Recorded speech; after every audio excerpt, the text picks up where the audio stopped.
साथियों, आज मैं यहाँ उपस्थित हूँ एक बहुत ही महत्वपूर्ण पॉलिसी को लेकर जो आजकल चर्चा में भी है और आप सभी जानते हैं इंडियन एजुकेशन पॉलिसी 2020 आ चुकी है, उसकी चर्चा करेंगे।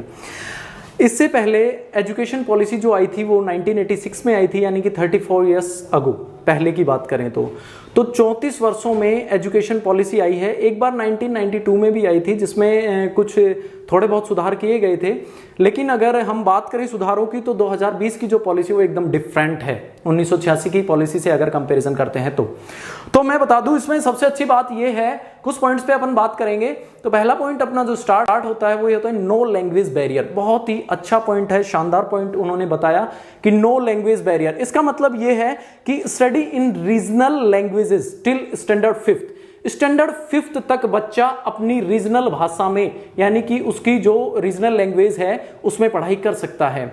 एक जगह साथियों मैंने पढ़ा था कि ट्राइबल स्टूडेंट्स जो होते हैं वो हायर एजुकेशन तक 100 में से केवल उनका 20 का ही रेशियो है, यानी कि 20% स्टूडेंट्स जो हैं वो हायर एजुकेशन तक पहुंच पाते हैं। तो ये काफी अच्छा सुधार किया है कि नो लैंग्वेज बैरियर कोई भी नहीं है, लैंग्वेज के बैरियर हटा दिए गए हैं। जिस भाषा में बच्चे चाहेंगे 5th स्टैंडर्ड तक वो अपनी रीजनल लैंग्वेज में पढ़ाई कर सकेंगे। उसके बाद अगर नेक्स्ट पॉइंट की बात करें तो डिसिप्लिनरी एजुकेशन। मल्टीडिसिप्लिनरी एजुकेशन का मतलब होता है यहां पर प्रोफेशनल स्पेशलाइजेशन इन एजुकेशन, यानी कि ब्रॉडर चॉइस ऑफ सब्जेक्ट हो चुकी है। चॉइस ऑफ सब्जेक्ट जो है बच्चों की सीमित नहीं रही है, ब्रॉडर हो गई। कोई बच्चा आर्ट्स स्ट्रीम से साइंस में जाना चाहता था, कोई साइंस से आर्ट्स में जाना चाहता था। काफी बैरियर्स लगे हुए थे जो कि अब हटा दिए गए हैं। इससे क्या होगा, this will improve critical thinkings. बच्चों की क्रिटिकल थिंकिंग्स को, उनके क्रिएटिव आइडियाज को, उनकी क्रिएटिव थिंकिंग्स को, उनकी क्रिएटिविटी को, उनके कम्युनिकेशन स्किल्स को, उनके डिजाइन सेंस को, इन सभी को इंप्रूव करेगी। ये जो पॉइंट है, इस टाइप की जो प्रोफेशनल एजुकेशन है, ये स्पेशलाइजेशन एजुकेशन उन बच्चों के काफी सारे क्रिएटिव पॉइंट्स में इंप्रूवमेंट लेकर आएगी।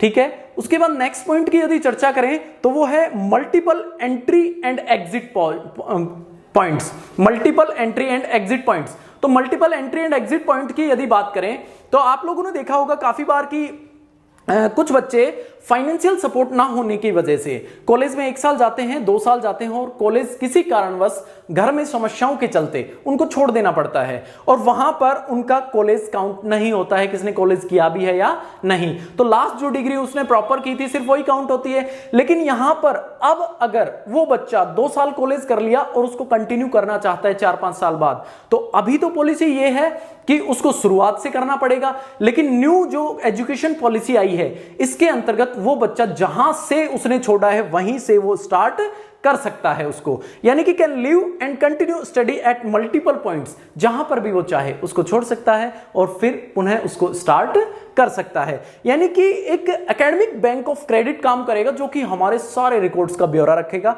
कि भाई इसने कितने मार्क्स ऑब्टेन किए थे, कितने स्टैंडर्ड तक पढ़ा है, कितनी परसेंटेज थी, कब एडमिशन लिया था, कब इसने छोड़ा है। ये सारी चीजें एकेडमिक बैंक ऑफ क्रेडिट में रिकॉर्ड्स रहेंगे हमारे।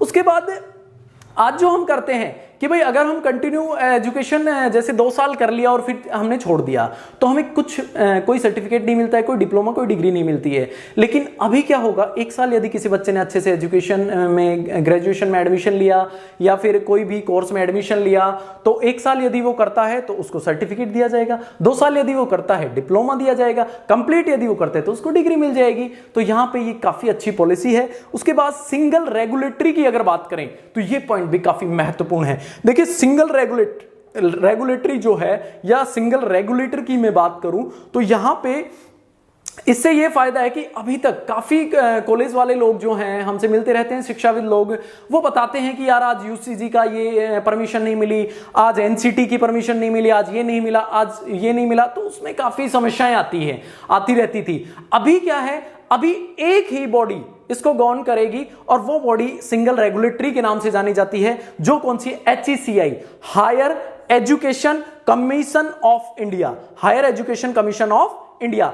देखिए इसमें क्या होगा कि all colleges under one body, सारे कॉलेज एक ही बॉडी के अंडर आएंगे, छोड़कर किसको, लीगल और मेडिकल कॉलेज को। सिर्फ लीगल और मेडिकल कॉलेज को छोड़कर बाकी सभी कॉलेज जो हैं एक ही बॉडी के अंदर आएंगे और वो बॉडी का नाम क्या है, HECI, higher education commission of India. ठीक है, अब देखते हैं ये कितना वेल एग्जीक्यूटेड होती है या फिर कितना अच्छा कारगर साबित होती है, हम तो यही उम्मीद करेंगे काफी अच्छी महत्वपूर्ण पहल की गई है सिंगल रेगुलेटरी के थ्रू और काफी अच्छे कारगर साबित होगी है। उसके बाद जो सबसे महत्वपूर्ण टॉपिक है वो है वोकेशनल एजुकेशन। इस पॉलिसी में वोकेशनल एजुकेशन पर भी ध्यान दिया गया है। वोकेशनल एजुकेशन का मतलब है कि फोकस ऑन स्टूडेंट्स स्किल, बच्चे की स्किल पर उस पर ध्यान देना कि from 6th standard option of vocational subject होंगे, यानी कि 5th स्टैंडर्ड तक तो मैंने बताया कि रीजनल लैंग्वेज में वो पढ़ेगा, उसके बाद 6th स्टैंडर्ड से स्टार्ट होगा अपना वोकेशनल एजुकेशन। वोकेशनल एजुकेशन का मतलब है बच्चे का जिस चीज में इंटरेस्ट है वो उसमें अपने उस इंटरेस्ट को सब्जेक्ट में कन्वर्ट कर सकता है, यानी कि उसको सब्जेक्ट बनाया जाएगा और उसकी प्रॉपर उसको एजुकेशन भी दी जाएगी।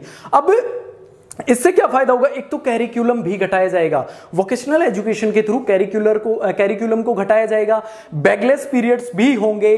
उसके बाद अगर बात करें account of the interest of student जो है वो बढ़ेगा, बच्चों का जो इंटरेस्ट है वो डेवलप होगा, वो अपने स्किल्स को टैलेंट को बाहर निकाल पाएंगे, क्योंकि वोकेशनल एजुकेशन जो है वो किसी दबाव से नहीं है, वो किसी के कहने से नहीं है, वो बच्चे के सेल्फ इंटरेस्ट से निकलकर बाहर आती है। तो वोकेशनल एजुकेशन की बात करें, इसमें कैरिकुलम को घटा दिया जाएगा, कोर कॉन्सेप्ट्स पे काम किया जाएगा। सबसे बड़ी बात, कोर कॉन्सेप्ट्स पे काम किया जाएगा कि बच्चे के अंदर स्किल्स क्या हैं उनको बाहर निकालना और उन स्किल्स पे काम करना प्रॉपर उन प्रोफेशनल्स के द्वारा। और इसमें सबसे बड़ी बात है कि वोकेशनल वर्कर्स जो होते हैं उनकी भी समय समय पर स्कूल में विजिट कराई जाएगी, जैसे कारपेंटर हो गए, गार्डनर हो गया, उसके बाद आर्टिस्ट लोगों की बात करें, आर्टिस्ट लोग हो गए, इन सभी लोगों की स्कूल में विजिट कराई जाएगी और इससे बच्चा अपनी वोकेशनल एजुकेशन और अपने स्किल्स को, सेल्फ इंटरेस्ट को, अपने टैलेंट को काफी अच्छा इंप्रूव कर पाएगा।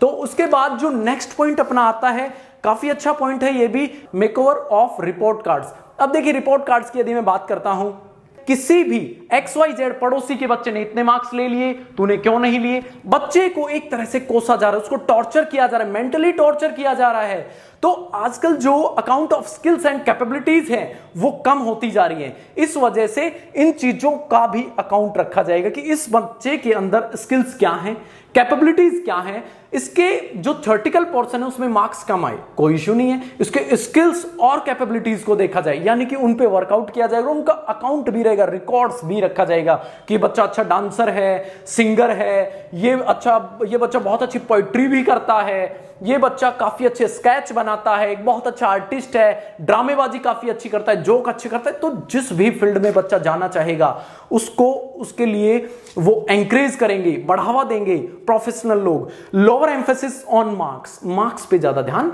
नहीं दिया जाएगा।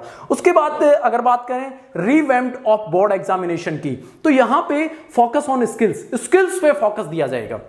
यहां पे आजकल बोर्ड एग्जाम्स की अगर बात करें, वो फिजिक्स का पेपर है, मैथमेटिक्स का पेपर है, इंग्लिश का पेपर है, भाई कितना रट लिया कि नहीं, रट्टाफिकेशन वाली जो स्टडी है उस पे थोड़ा सा मुझे लग रहा है, मेरे पर्सनल ओपिनियन में, कि अब जो रट्टाफिकेशन वाली स्टडी है उस पे थोड़ा सा बैरियर लगेगा और थोड़ा नहीं, समय के चलते काफी अच्छा इंप्रूवमेंट भी आएगा। तो रिवैम्प्ड बोर्ड एग्जामिनेशन वाला जो पॉइंट है उसमें फोकस ऑन स्किल्स पे फोकस किया जाएगा। Possibilities of different types of examination होंगे, यानी कि संभावना है कि काफी टाइप से एग्जामिनेशन कराए जाएं, बच्चे की स्किल्स के आधार पर ऑब्जेक्टिव कराए जाएं या सब्जेक्टिव कराए जाएं या उसका सेमेस्टर सिस्टम हो, इन सब चीजों पे कार्य किए जाएंगे। उसके बाद जो मेन उद्देश्य है, मोदी जी जो भी पॉलिसी लेके आते हैं, डिजिटलाइजेशन ना लेके आए ऐसा तो हो ही नहीं सकता। तो डिजिटलाइजेशन जो है वो भी बहुत ही महत्वपूर्ण पहल है अपनी एजुकेशन पॉलिसी 2020 में, कि यहां पर क्या होगा डिजिटलाइजेशन में, कि प्रोफेशनल टीचर है, मान लीजिए आप चर्चा करें कोविड-19 की, तो अगर डिजिटलाइजेशन नहीं होता तो हमारे संकेत आप लोगों तक पहुंच ही नहीं पाते, और संदेश हमारे यदि आप लोगों तक नहीं पहुंचेंगे तो आप उस पर कार्य कैसे करेंगे, आपको न्यूज कैसे मिलेगी। आप काफी जो ये डिजिटलाइजेशन वाली प्रोसेस चल रही है इसमें घर घर जाने की आवश्यकता नहीं है। डिजिटली हम ग्रामीण क्षेत्रों में रह रहे बच्चों को, शहरी क्षेत्रों में रह रहे बच्चों को, या फिर दूर दराज के क्षेत्रों में जो बच्चे रहते हैं उन सभी को एक साथ जोड़कर उनके लिए प्रोफेशनली काम कर सकते हैं। यानी कि डिजिटली एजुकेशन जो है वो डिफरेंटली एबल्ड बच्चे जो इंस्टीट्यूशन संस्थानों तक नहीं पहुंच पाते उनके लिए भी कारगर साबित होगी। रीजनल लैंग्वेज में भी इसको किया जाएगा। उसके बाद बाद take digital education to rural areas, ग्रामीण एरियाज तक, ग्रामीण क्षेत्र जो है वहां तक इस एजुकेशन को पहुंचाया जाएगा, डिजिटलाइजेशन किया जाएगा। उससे ग्रामीण क्षेत्रों के बच्चों को भी एक सुनहरा अवसर मिलेगा। और सबसे बड़ी बात, डिजिटलाइजेशन जो होगा उसको रीजनल लैंग्वेज में, जो टीचर है, प्रोफेशनल टीचर है, उसकी क्लासेस रीजनल लैंग्वेज में बच्चों को प्रोवाइड करवाई जाएगी। एडल्ट लर्निंग पे काम किया जाएगा, एप्लीकेशंस बनेंगी, ई कोर्सेज प्रोवाइड करवाए जाएंगे। तो काफी अच्छी पहल है डिजिटलाइजेशन भी। उसके बाद सबसे इंपॉर्टेंट पॉइंट यह है लोक विद्या, यानी कि लोक विद्या की अगर मैं बात करूं तो भारत से आप देख रहे हैं अपनी संस्कृति धीरे धीरे गायब होती जा रही है, हड़प्पा मोहनजोदड़ो की तरह। तो अगर बात करें लोक विद्या की तो यहां पे कंट्री से संबंधित, उसके हेरिटेज से संबंधित, कंट्री की हिस्ट्री क्या रही है उससे संबंधित, उससे जुड़ी जितनी भी एजुकेशन है वो बच्चों को प्रोवाइड करवाई जाएगी। बच्चों को फार्मर्स, आर्ट ऑफ फार्मर जो है, यानी कि कल्टीवेशन का, या हम फार्मिंग की बात करें तो हमारा देश कृषि प्रधान रहा है, कृषि पर भी विशेष जोर दिया जाएगा। एजुकेशन में भी इसको इन्वॉल्व किया जाएगा कि करते कैसे हैं, जिनका इंटरेस्ट है इंडियन हेरिटेज से रिलेटेड, इंडियन कल्चर को भी पढ़ाया जाएगा। ठीक है, तो यहां पे ये जो एजुकेशन पॉलिसी है, इसको इंप्लीमेंटेशन का मतलब ये है कि भाई अगर कोई भी पॉलिसी है, भाई ठीक है, बहुत अच्छी बात है, इन्होंने पॉलिसी तो बना दी, लेकिन अगर वो सही है तो हमें उसको इंप्लीमेंट भी करना चाहिए, उसका प्रशंसा भी करनी चाहिए। और अगर आपको वो पॉलिसी गलत दिखाई देती है तो उसको क्रिटिसाइज करने से भी ना रुके, और खासकर शिक्षा के क्षेत्र में तो बिल्कुल भी ना रुके। अगर मैं बात करूं एक और पॉइंट की, तो वो है भाई एक्सपेंशन ऑफ एजुकेशन। एजुकेशन का जो एक्सपेंशन है, एजुकेशन को बढ़ावा देना, वो सबसे बड़ा पॉइंट है। गवर्नमेंट ने पॉलिसी में लिखा है कि बाय 2040 तक ज्यादा से ज्यादा इंस्टीट्यूट, यानी कि मोस्ट ऑफ द इंस्टीट्यूट्स जो हैं वो मल्टी डिसिप्लिनरी इंस्टीट्यूट्स में कन्वर्ट कर दिए जाएंगे। इसका मतलब यह है कि 2040 तक जिस भी इंस्टीट्यूशन में 3000 से अधिक स्टूडेंट्स पढ़ाई करते हैं तो उस इंस्टीट्यूट को रिसर्च इंस्टीट्यूट में कन्वर्ट कर दिया जाएगा।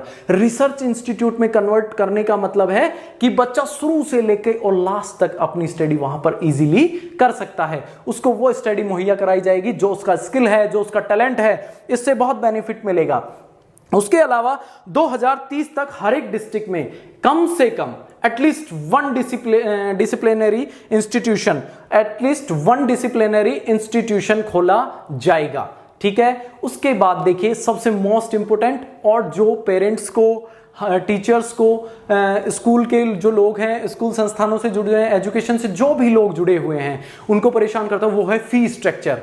फी स्ट्रक्चर में नॉट फॉर प्रॉफिट के लिए कार्य किया जाएगा, नॉट फॉर प्रॉफिट। और इस पे जो है रेगुलरली ऑडिट किया जाएगा, इसको रेगुलरली ऑडिट किया जाएगा, यानी कि फेयर काम होगा इसके लिए। ठीक है, तो हम तो यही कहेंगे कि भाई जो शिक्षा है वो भविष्य है। अगर कोई भी इसको बढ़ावा देता है या एक अच्छे कदम को, सराहनीय कदम होता है, अच्छा कदम उठाते हैं शिक्षा की ओर कोई भी व्यक्ति, वो चाहे हमारी गवर्नमेंट हो, चाहे कोई टीचर हो, चाहे कोई संस्था हो, चाहे कोई स्टूडेंट हो, तो उसकी प्रशंसा हमें करनी चाहिए, उसको बढ़ावा देना चाहिए। लेकिन अगर वो गलत करता है शिक्षा के क्षेत्र में तो उसको क्रिटिसाइज करने से भी मत रुकिए, आप मत चूके, आप उसके कहिए, क्योंकि education is future.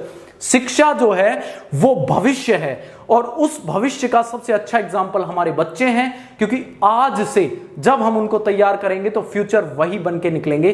Thank you दोस्तों, हैव ए नाइस डे।